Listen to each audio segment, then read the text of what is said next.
Okay बेटा, today will discuss about the continuous tense, है ना, of all the three tenses हम उसका कॉन्टिन्यूस फॉर्म पढ़ेंगे. First will discuss about the present continuous. Continuous का मतलब है the work is in progress. Okay, इसको प्रोग्रेसिव टेंस के नाम से भी जानते हैं. Means that is in continuity. Continuity का मतलब होता है कि वो चल रहा होता है, it is not still completed while telling anything to or doing any work at that time. तो सिंपल सी बात है.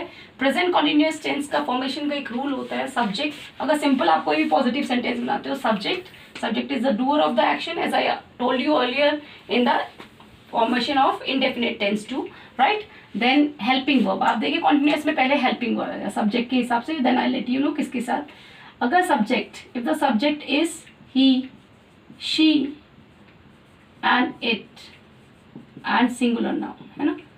सिंगुलर होगा तो उसके साथ में कोई भी नाउन, उसके साथ इज हेल्पिंग वर्ब लगेगा, आई के साथ एम लगेगा, और प्लूरल के साथ जैसे आई के then we, you, they and plural noun के साथ में हमेशा हेल्पिंग वर्ब में आर लगेगा. ये आपने is am are junior classes में पढ़े, right. Then we will talk about the main. ये हेल्पिंग वर्ब है. Okay, tell us about the present time. अब कॉन्टिन्यूस की बात आती है तो कॉन्टिन्यूस में मेन वर्ब हमें बताएगी. आईएनजी फॉर्म होती है, उसको हम कॉन्टिन्यूस फॉर्म में लगाते हैं. इसलिए मैंने बोला था जो आईएनजी फॉर्म है दैट इज ऑल्सो इंपॉर्टेंट. वो फर्स्ट फॉर्म की में आईएनजी ऐड करके हम उसको बनाते हैं. तो सिंपल सा रूल है. सिंपल प्रेजेंटेशन में subject that is am are depends on the subject. उसी तरीके से हेल्पिंग वर्ब चेंज हो जाएगी, ठीक है ना. मेन वर्ब में आपकी हमेशा आईएनजी फॉर्म सभी के साथ लगेगी, चाहे वो आई लगाए, हम आर लगाए, इज लगाए, ठीक है. Now as I told you sentences are mainly of 5 types. तो इसमें हमने 3 फॉर्मेशन सीखे थे, that is affirmative sentence, negative and interrogative sentence. इन्हीं सेंटेंस तो सिंपल जो रूल लिखते हैं वो हमेशा पॉजिटिव का होता है, दैट इज अफर्मेटिव सेंटेंस, है ना. Most of the time ask almost इसी सब टेंस में आपको सेंटेंस में पूछा जाता है. इसकी फॉर्मेशन ऑटोमेटिक, अगर आपको ये आती है ऑटोमेटिकली आप उसको चेंज कर सकते हो. उसी अफर्मेटिव में आपको बताया ही है, subject is am are and I N G as I written. अगर उसी से हमें नेगेटिव बनाना, negative as I told you not से रिलेटेड होता है, नकारात्मक, जिसमें हमेशा नो करके आंसर आता है. तो आप देखिएगा नोट इसमें होता है सब्जेक्ट इज एम आर, उसी तरीके से हेल्पिंग वर्ब जो भी सब्जेक्ट हुआ उसके हिसाब से. देन उसके बाद मैंने एक वर्ड बीच में लगाया नॉट, यानी कि helping verb and then we put the not word. Okay, not negativity को शो करता है. देन वर्ब की फर्स्ट फॉर्म आईएनजी, राइट. तो सेम फॉर्मेशन है what I did. Affirmative sentence को नेगेटिव में किया मैंने, इन दोनों के बीच में नॉट लगा दिया. Have you seen here.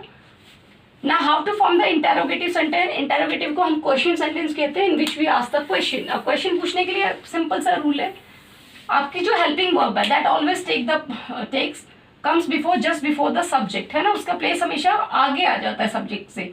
Okay, subject के हिसाब से जो भी, अगर यहाँ पे इज है मान लो सब्जेक्ट में, तो यहाँ पे इज ही आ जाएगा ना. अगर सब्जेक्ट ही है तो वहाँ इज ही, और जो मेन वर्ब है इज ही रनिंग, जैसे मैंने क्या वो दौड़ रहा है, तो मैंने आईएनजी फॉर्म लगाई है. वर्ब की first form I N G, then this is subject and this is helping verb, है ना. Have you seen. और at the end we put the question mark. तो वो आपको ध्यान रखना है as per the subject, but the main thing is this, always put the helping verb just before the subject. Okay, subject से पहले आप हेल्पिंग वर्ब को ले आना, मेन वर्ब को वहीं छोड़ देना आईएनजी फॉर्म को, and at the end just put the question mark. ये तो हो गया बेटा प्रेजेंट कॉन्टिन्यूस का. सेम ये पास्ट में होता है. पास्ट में only helping verb change. Okay, we have change. Continuous की बात हो रही है, आईएनजी फॉर्म वाली लगनी है. पास्ट का बट हेल्पिंग वर्ब चेंज हो जाएगी. ओके, अफर्मेटिव सेंटेंस में इसका सिंपल रूल होता है, subject plus was verb plus ING form. तो हैव यू सीन हियर, मैंने यहाँ पे भी सबसे पहले helping verb is am are का पास्ट ले लिया कॉन्टिन्यूस में वॉज वर्ब ने, ठीक है ना. वॉज मतलब वन के लिए, कोई भी सिंगुलर नाउन के लिए, और वर्ब होता है प्लूरल के लिए सेम, ठीक है. सिंगुलर नाउन जो भी होता है और ये प्लूरल के लिए, ठीक है ना. अगर सब्जेक्ट प्लूरल होगा तो वर्ब, सिंगुलर होगा तो ये, और पर मेन वर्ब सभी के साथ आईएनजी लगेगी, ठीक है. आई के साथ भी वॉज लगता है, बट यहाँ पे ध्यान रखेगा. ओके, आई, ही, प्रोनाउन में शी, इट, ये सिंगुलर प्रोनाउन होते हैं, इसलिए इनका ध्यान रखेंगे. फर्स्ट, सेकेंड, थर्ड पर्सन, और ये फर्स्ट पर्सन का आई सिंगुलर कहते हैं, इसलिए वॉज लगेगा. रेस्ट ऑफ जो भी होंगे वो प्लूरल के साथ देन आएंगे. ना उसी का नेगेटिव कैसे होंगे, सेम सब्जेक्ट अपनी जगह वही रहेगा, वर्ब भी वही रहेगी, बस इन दोनों हेल्पिंग वर्ब और मेन वर्ब के बीच में हमने एक वर्ड यूज किया not. Okay, subject was verb plus not ING form. Same here interrogative में जस्ट जो हेल्पिंग वर्ब है that take place before the subject, है ना. Replace was verb helping verb just before the subject, है ना, वहाँ दोनों के बीच में, और then main verb at the end we put question mark. ना how to form future continuous, future की बात से ही पता है, कॉन्टिन्यूस में आईएनजी फॉर्म आपको याद होना चाहिए, रूल की बात है आपको, मेन वर्ब पे focus, then subject will shall, वो तो आपका सिंपल में यूज होता है, बट उसके साथ आपको एक एड कॉन्टिन्यूस पे लगाना पड़ेगा वर्ड को, you have to add after that helping verb be, ठीक है ना। Subject shall be, will be, depends, ऐसा बोलते हैं I with I and we subject we use shall be, है ना। विल बी ठीक है, बट आप शेल बी अगर ग्रामेटिकली देखेंगे तो shall be is more appropriate, right. Then और प्लूरल नाउन्स के साथ या कोई भी singular, rest of the we use will be and ING form. Same negative में व्हाट वी डिड, शेल और विल के बाद नॉट उनके बीच में, शेल बी के बीच में आपके नॉट लग जाएगा। पहले हम क्या करते थे, यहाँ पे नॉट हेल्पिंग वर्ब और फर्स्ट आईएनजी फॉर्म के बीच में लगाते थे, बट आपकी फ्यूचर कॉन्टिन्यूअस टेंस में विल के और बी, क्योंकि हमने एक नया वर्ड ऐड किया है बिफोर आईएनजी बी, ठीक है ना। देन इंटरोगेटिव सेंटेंस में same, helping verbs is always place before the subject, वो बी वर्ड वही रहेगा, आईएनजी फॉर्म बनेगी, we just put the helping verb just before the subject. Have you seen, at the end we put question mark. Okay, I am going to explain all the three tenses through by giving some examples. Just look at here. The doctor, I have written the first form of the verb, as you know. This is the first one you are going to get in bracket. Okay, I have written some sentence. The doctor dash the patient. First, we'll talk about the present continuous tense. Okay, later we'll talk about past and then future. Simple से देखेंगे. The doctor, first मैं affirmative बना रही हूँ, right? Okay सभी के, the doctor first present, the doctor, अब doctor पता है ये सब्जेक्ट है, this is subject, subject is given, और वर्ब हमेशा सब्जेक्ट से क्या होना चाहिए, एग्री होनी चाहिए। एग्री कैसे होती है, सिंगुलर होगी एक सब्जेक्ट तो वॉस, है ना, पास्ट में, प्रेजेंट में जैसे इज था, तो वो आपको एग्री करना है, दिस इज द ऑब्जेक्ट, आपको यहाँ से इससे कोई वर्ब का इससे कोई लेना देना नहीं होता है, right. The verb is always related with the subject, okay, subject के हिसाब से वर्ब लगेगी। प्रेजेंट में doctor is singular, it is one, right, तो will use is helping verb, हमें पता है कॉन्टिन्यूअस में इज एम आर लगता है, तो उसके हिसाब से हमने इज ले लिया, right. And ING main verb में आईएनजी फॉर्म लगती है, राइट, तो हमने क्या लिखा है, एग्जामिन, एग्जामिन होता है जांच करना, ठीक है ना, एग्जामिन, आईएनजी लग जाएगा, okay. Have you seen here, same here, she is a third person pronoun, और ये वन फेमिनाइन जेंडर के लगता है, अगेन सब्जेक्ट, इसके हिसाब से इज लगना चाहिए, एंड वॉच वर्ब है तो फर्स्ट फॉर्म है, फर्स्ट फॉर्म के साथ आईएनजी लगाना है आपको, ठीक है। इज वॉचिंग अ प्रोग्राम, देख रही है, वह एक प्रोग्राम देख रही है, देखिए। Then the subject is they, ये it is also pronoun, third person pronoun है, बट ये प्लूरल है, दे प्लूरल के लिए लगता है, तो वी विल यूज आर।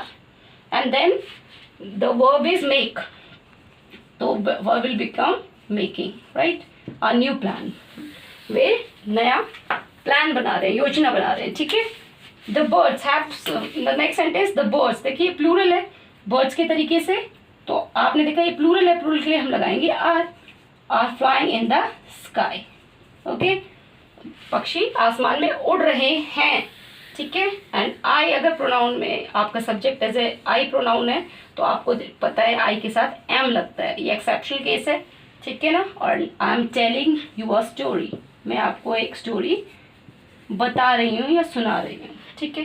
ये तो गया प्रेजेंट। अगर मैं इसको पास्ट कॉन्टिन्यूअस का अफर्मेटिव, तो सिंपल सी बात है, by just changing the helping verb we have just change the tense of the verb, है ना। आईएनजी तो सेम ही लगना है, पता है कॉन्टिन्यूअस से पास्ट कॉन्टिन्यूअस का बनाएंगे अफर्मेटिव में, तो इसमें हो जाएगा वॉज, क्योंकि ये सिंगुलर है, वॉज सिंगुलर के लिए अगेन वॉज, आईएनजी तो फॉर्म वही रहनी है, have you seen here. Then birds का, दे का आर वर, प्लूरल होता है आर का वर, बर्ड्स का then were, and this is I was. Future की बात करेंगे, again changing the helping verb, okay, what I have done, sorry, birds verb, हम इसकी हेल्पिंग वर्ब चेंज कर देंगे, क्योंकि आईएनजी बाबर, तो मैं doctor will be, okay, will और बी, देन शी के साथ भी will be, they will be making, the birds will be flying, उड़ रहे होंगे प्लान्ड है, okay. And I shall be telling, मैं तुम्हें बता रहा हूँगा, कोई कहानी सुना रहा हूँ, शेल बी ठीक है, और शेल ना लिखो तो विल बी, ठीक है, बट इनके साथ आप शेल बी नहीं लगा सकते, ये याद रखना है, ठीक है बेटा। अगर मैं इसी को सेम, अगर मैं इसी को सेंटेंस को नेगेटिव में लिखती हूँ, तो डॉक्टर प्रेजेंट में लिखूंगी तो नेगेटिव के में, तो तो आपको पता है हेल्पिंग इज तो था ही, इनके बीच में नॉट लगा दूंगी, नॉट एग्जामिनिंग। ओके, ये प्रेजेंट। अगर पास्ट में करूंगी तो यहाँ पे जैसे वॉज था, है ना, वॉज नॉट लगा दूंगी बीच में ना, वॉचिंग, वॉज नॉट वॉचिंग, ये पास्ट कॉन्टिन्यूस हो गया। पास्ट कॉन्टिन्यूस का नेगेटिव, तो इट डजंट मैटर, है तो पास्ट कॉन्टिन्यूस, उसका टेंस, अगर सेंटेंस की बात करेंगे तो वो नेगेटिव सेंटेंस होगा पास्ट का। सेम इसमें अगर विल नहीं लिखेंगे तो विल नॉट बी, ठीक है ना, एंड शैल या will not be, in that way we can form the sentences.